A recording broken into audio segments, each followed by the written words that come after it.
Hi guys, welcome back to my YouTube channel 10 Minute Economics. So in this video we are discussing about central tendency. So ये basically क्या है, एक statistics का concept है. इसमें हम क्या करेंगे, इस चैप्टर में जो हम बेसिकली क्या है न्यूमेरिकल डिस्कस करेंगे. न्यूमेरिकल से पहले हम थोड़ा सा देख लेते हैं कि सेंट्रल टेंडेंसी होता क्या है. तो देखिए, सेंट्रल वैल्यू, सेंट्रल टेंडेंसी, इसके नाम से भी पता चल रहा है कि सेंट्रल वैल्यू, जो आपके पास सेंट्रल वैल्यू है, किसी भी आपके पास मान लो कोई भी डाटा दे रखा है, उसकी सेंट्रल वैल्यू आप निकालते हो, उसकी एवरेज निकालते हो, वो क्या हुआ आपके पास, सेंट्रल टेंडेंसी हुआ. ठीक है. Average of the statistical series, जो आप स्टैटिस्टिकल सीरीज की एवरेज निकालते हो वो आपके पास सेंट्रल टेंडेंसी हुआ. और फर्दर आपके पास जो स्टैटिस्टिकल जो एवरेजेस है वो फर्दर आपके पास टू टाइप्स में है, एक मैथमेटिकल एवरेजेस, एक positional averages. Then mathematical averages होती क्या है, जिसमें मान लो आपने क्या है 10th के मैथ्स में पढ़ा होगा मीन मोड मीडियन. ठीक है. तो देखिए ये क्या है आपके पास मैथमेटिकल एवरेजेस. अरिथमेटिक मीन मतलब जो पोजिशनल एवरेज है वो है आपके पास मीडियन, मोड और पार्टीशन वैल्यू. और जो आपके पास अरिथमेटिक मीन है और जीएम मीन्स ज्योमेट्रिक मीन. ठीक है. क्या है ये, ज्योमेट्रिक मीन. और HM means harmonic mean. Okay, harmonic mean. So ये पढ़ेंगे हम. ठीक है. मैथमेटिकल मीन क्या हो, मैथमेटिकल एवरेज क्या हो आपके पास, जैसे अरिथमेटिक मीन हो गया, ज्योमेट्रिक मीन हो गया, आपके पास हार्मोनिक मीन हो गया, या आपके पास क्या है मैथमेटिकल एवरेजेस है. बात कीजिए आपके पोजिशनल एवरेजेस की. पोजिशनल आपको इनके नाम से पता चल रहा होगा. पोजिशनल मतलब इनकी पोजिशन के बारे में, जैसे मान लो कोई वैल्यू मिड वैल्यू है, किसी भी सीरीज की मिड वैल्यू है, तो ये जो मिड वैल्यू है वो ही आपके पास मीडियन. ठीक है. और जो मोड है, जो कितनी फ्रीक्वेंटली आपके पास किसी सीरीज में आ रही है, वो क्या हुआ आपके पास मोड हुआ. ठीक है. तो आई होप सो गाइस आपको ये समझ आ गया हो. देखिए पोजिशनल एवरेज क्या होता है, मीडियन, पार्टीशन वैल्यू और मोड, ये इसमें इंक्लूड होता है. तो देखो नेक्स्ट देखते हैं हम इसमें कि अरिथमेटिक मीन होता क्या. अरिथमेटिक मीन की आपके पास मेरिट्स क्या है, अरिथमेटिक मीन को कैलकुलेट करने का फॉर्मूला क्या है, और साथ में न्यूमेरिकल भी देखते हैं इसके. चलो गाइस, तो देखो बात की जाए अगर आपके अरिथमेटिक मीन की, कि अरिथमेटिक मीन आपके पास होता क्या है. तो देखो अरिथमेटिक मीन क्या है, average of all items in a series. ये क्या है, जो भी आपके पास सीरीज होगी उन सभी का क्या है, बेसिकली एवरेज वैल्यू होती है आपके पास, जो आपके पास अरिथमेटिक मीन होता है. ठीक है. इसको आप मीन भी बोल सकते हो और अरिथमेटिक मीन भी बोल सकते हो. ठीक है. इसका फॉर्मूला क्या होता है, जो मीन है, total value of the items upon number of items. जितने आपके पास टोटल वैल्यू होगी आइटम्स की, मान लो उनको प्लस करके जो आएगा, अपॉन में नंबर ऑफ आइटम, जितनी आपके पास नंबर होगी आइटम्स की. मान लो आपके पास 5 आइटम्स है, तो फिर जो 5 का टोटल आएगा वो लिखोगे आप इधर ऊपर, और जो जितने 5 जो टोटल आइटम कितने हैं वो है 5, वो लिखोगे यहाँ पे अपॉन में. ठीक है. तो ये क्या हो गया आपके पास अरिथमेटिक मीन को कैलकुलेट करने का फॉर्मूला. तो फॉर्मूला देखिए इसका, ये जो आपके पास एक्स बार है उसको हम कहते हैं अरिथमेटिक मीन. ठीक है. और समीशन एक्स, जो इनका ये जो टोटल हुआ वैल्यू, उसका एन होता है आपके पास number of items. Okay, N is what, number of items. तो ऐसे आप क्या करते हो, अरिथमेटिक मीन क्या है कैलकुलेट करते हो. बात की जाए मेरिट्स की, जो आपका अरिथमेटिक मीन है इसकी क्या क्या मेरिट्स है. So simple to understand and ठीक है, ये क्या है अरिथमेटिक मीन, आप क्या है इजीली अंडरस्टैंड कर सकते हो. जैसे मैंने आपको ये समझाया, आपने इजीली समझ लिया, तो क्या हुआ, इजी टू अंडरस्टैंड है and easy to calculate. Calculate करने के लिए बहुत इजी है. कौन सा मुश्किल काम था इसमें, आपको नहीं था ना, इजी था. And representation of data, data को रिप्रेजेंट करने के लिए भी ये क्या है, हेल्पफुल है. हम इससे डाटा रिप्रेजेंट कर सकते हैं. ठीक है. बात की जाए इसके डिमेरिट्स की, अफेक्टेड बाय एक्सट्रीम वैल्यूज, ये जो एक्सट्रीम वैल्यूज से अफेक्ट होता है. जैसे मान लो आपके पास 5 आइटम्स है, ऐसा नहीं कर सकते आपकी एक छोड़ दो या 4 ही ली, उससे क्या है रिजल्ट्स गलत आएंगे. 5 का आपको पूरे का अरिथमेटिक में निकालना, तो आपको 5 वैल्यूज वो लेनी पड़ेगी. इसलिए ये क्या है अफेक्टेड है किससे, एक्सट्रीम सभी वैल्यूज से. प्रॉब्लम विद ग्रुप्ड फ्रीक्वेंसी, जो ग्रुपिंग जो आपके पास फ्रीक्वेंसी अगर दी जाए आपके पास, तो ये क्या है थोड़ी सी इसको डिफिकल्टी आती है उसमें उधर कैलकुलेट करने में. ठीक है. और बात की जाए हमारे पास जो अरिथमेटिक मीन है उसको कैलकुलेट करने के कितने आपके पास मेथड्स है, क्या है, कौन कौन सी सीरीज में अलग अलग फॉर्मूलाज है. ठीक है. तो देखो सबसे पहले बहुत ही ईजी है ये, कोई इसमें ये नहीं है कि नहीं न्यूमेरिकल है कैसे करेंगे ऐसा वैसा, नो, बहुत ईजी है. अच्छे से समझो, रट्टा मारने की कोई ज़रूरत नहीं है. अगर आप फॉर्मूला को भी समझोगे ना तो आप कोरिलेट कर पाओगे आगे. जो हम मीन डेविएशन, मीडियन डेविएशन, ये जो सब आप पढ़ेंगे स्टैंडर्ड डेविएशन, आप क्या है कोरिलेट करके इजीली आप समझ सकते हो, है ना। इसके फॉर्मूले, सबसे पहले बात की जाए इंडिविजुअल सीरीज की, तो इंडिविजुअल सीरीज में इसका क्या फॉर्मूला होता है, देखो डायरेक्ट, जब आप डायरेक्ट सीरीज से करोगे तो क्या होगा, जो एक्स बार मैंने आपको बताया था कि अरिथमेटिक मीन है, एक्स बार क्या है, अरिथमेटिक मीन है, और समीशन एक्स आपके पास क्या है, जो आपके पास टोटल जो आइटम्स है उनका जो टोटल आएगा करके वो आपके पास एक्स बार है, सॉरी समीशन एक्स है, और अपॉन एन, नंबर ऑफ जितने आपके पास आइटम्स है वो आपके पास एन है, ठीक है। देख लो सबसे पहले डायरेक्ट करना है आपने, तो क्या जितने आपके पास आइटम्स होंगे उन सबको आपने प्लस कर देना है, अपॉन में जितने उनका नंबर होगा आइटम्स का वो आपने लिख देना है, ठीक है। हम इसको भी फॉर्मूला भी, इसका न्यूमेरिकल भी देखेंगे करके, ठीक है। और शॉर्टकट मेथड में देखो ये क्या है, यहाँ पे एज्यूम्ड मीन, आपने कोई एक वैल्यू एज्यूम कर देनी है, ठीक है।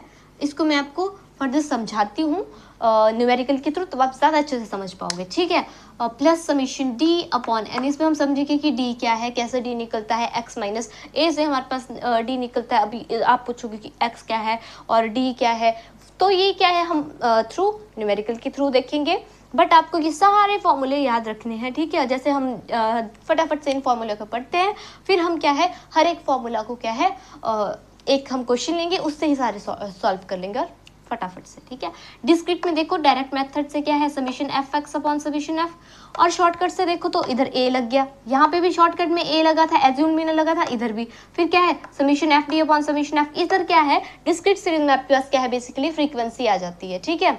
और कॉन्टिन्यूस सीरीज में आपके पास ऐसे आ जाएगा, जैसे मान लो 0 to 5, 5 to 10 एक सीरीज आ जाएगी, और फ्रीक्वेंसी भी दी होगी, तो उसके अकॉर्डिंग इसका फॉर्मूला चेंज होकर क्या आ जाएगा, इसमें हमारे पास मिड वैल्यू, हमने इन दोनों के बीच की मिड वैल्यू निकालनी होती है, ठीक है। तो देखो 0 से 5 तक क्या है आपके पास, कितने वो आइटम्स है, फ्रीक्वेंसी कितनी है, फिर आप मिड वैल्यू निकालोगे, फिर उनको मल्टीप्लाई करोगे, फिर एफ एम निकलेगा आपके पास, ये सारी आइटम्स है। फिर शॉर्टकट में देखो A plus summation F T upon summation F, step deviation में assumed mean plus summation F D dash upon summation F, ये जो आपके पास ये लगा है ना एक ऐसे से, ये इसको डैश पढ़ते हैं, F D dash upon summation F into C, ठीक है। अब आप पूछोगे सी क्या है, सी यहाँ पे डिफरेंस है, आप इसको आई से भी कई बार स्मॉल आई से डिनोट करते हो, but here it is denoted by capital C, okay. So let's करते हैं हम न्यूमेरिकल सॉल्व करते हैं एक, तब आपको ज़्यादा अच्छे से समझ आएगा। तो देखिए न्यूमेरिकल, अब देखिए न्यूमेरिकल, मान लो आपको मैंने पहले इंडिविजुअल सीरीज का सिखाऊंगी, और कल हम डिस्कस कर लेंगे किसके बारे में, हमारी डिस्क्रीट सीरीज के बारे में, हमारी कॉन्टिन्यूस सीरीज के बारे में। बात की जाए सबसे पहले इंडिविजुअल सीरीज की, एक एक करके थोड़ा थोड़ा समझेंगे, अच्छे से समझ आएगा। और आपका होमवर्क कल के लिए क्या रहेगा कि आप क्या करोगे, फॉर्मूलाज याद करोगे, और कल क्या करेंगे फिर हम जो न्यूमेरिकल करेंगे उसमें आपको वो हेल्पफुल रहेंगे। अगर आपको फॉर्मूलाज याद होंगे आप इजीली कर सकोगे, और मैं आपको बताऊंगी भी कि ये सारे जो न्यूमेरिकल है, ठीक है। देखो सबसे पहले हमें क्या दे रखा है कि पॉकेट अलाउंस दे रखा है, मान लो स्टूडेंट्स का 10, 20, 30, 40, 50, 60, 70, ये हमें क्या कहा कि आपने अरिथमेटिक मीन निकालना है। हमें ऐसा नहीं बताया कि आपने डायरेक्ट मेथड से निकालना है, आपने शॉर्टकट मेथड से निकालना है, ठीक है। इसमें इंडिविजुअल सीरीज में दो ही मेथड होते हैं, कौन कौन से, एक आपके पास होता है डायरेक्ट, एक होता है शॉर्टकट, ठीक है। तो पहले बात करेंगे हम डायरेक्ट की, हम दोनों मेथड से इस क्वेश्चन को सॉल्व करके देखेंगे, ठीक है। सबसे पहले जो हमारे पास डायरेक्ट मेथड है, देखिए सॉल्यूशन लिख दीजिए, हमारे को क्या दिया है, हमारे पास ये x 10, 20, 30, 40, 50, 60 एंड 70, ठीक है। n क्या हुआ, जितने ये टोटल जो नंबर्स है काउंट कर लीजिए, 1 2 3 4 5 6 7, कितना है 7, बाय डायरेक्ट मेथड से कर रहे हैं अभी हम, ठीक है, बाय डायरेक्ट मेथड। तो डायरेक्ट मेथड का क्या फॉर्मूला हो जाएगा, arithmetic mean x bar equal to summation x upon n, जो इस पूरी सीरीज का जो समीशन है, मतलब समीशन क्या होता है, इनको प्लस करके, ठीक है। तो कितना आएगा, देखो इनको प्लस कर लेंगे, 20, 30, 60, 100, 150, 150, 60, 70, 80, 90, 200, 210, 210 और 70 कितने हुआ आपके पास, 280, तो 280 अपॉन 7 सॉल्व कर लेंगे, ठीक है। 7 4 जो कितने होते हैं आपके पास, 28 एंड 0, तो अरिथमेटिक मीन कितना है आपके पास, इट्स 40, ठीक है। इसकी जो अरिथमेटिक मीन है वो 40 है। अरिथमेटिक मीन क्या बोला था आपको, एवरेज इसकी कितनी आएगी, तो क्या ये हमारे पास 40 बाय डायरेक्ट मेथड। अब हम कर लेंगे बाय शॉर्टकट मेथड, मैंने आपको फॉर्मूला भी यहाँ पे लिख दिया, ये डायरेक्ट मेथड का है, ये शॉर्टकट मेथड का है, ठीक है। बाय शॉर्टकट मेथड सबसे पहले तो क्या करेंगे, हम टेबल बना लेंगे इसका, पहले लिखेंगे x क्या क्या है, 10, 20, 30, 40, 50, 60 एंड 70। नेक्स्ट में हमें क्या चाहिए, इसमें डी चाहिए, तो डी कैसे निकालेंगे, डी क्या होता है x माइनस ए क्या है एज्यूम्ड मीन, हम इसमें से कुछ भी a ले लेंगे। देखो इसमें हमारे पास हमें क्या चाहिए, इसमें n कितने हैं हमारे पास 7 है, ये हमें पता है, ठीक है, क्योंकि हमने इधर भी तो निकाले थे ये n 7, ठीक है।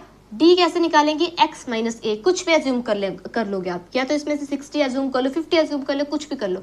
मैंने इसमें से एज्यूम किया 40, क्योंकि 7 थे, हमने मिड वैल्यू ले ली, इजी रहेगा कैलकुलेट करने में, ठीक है।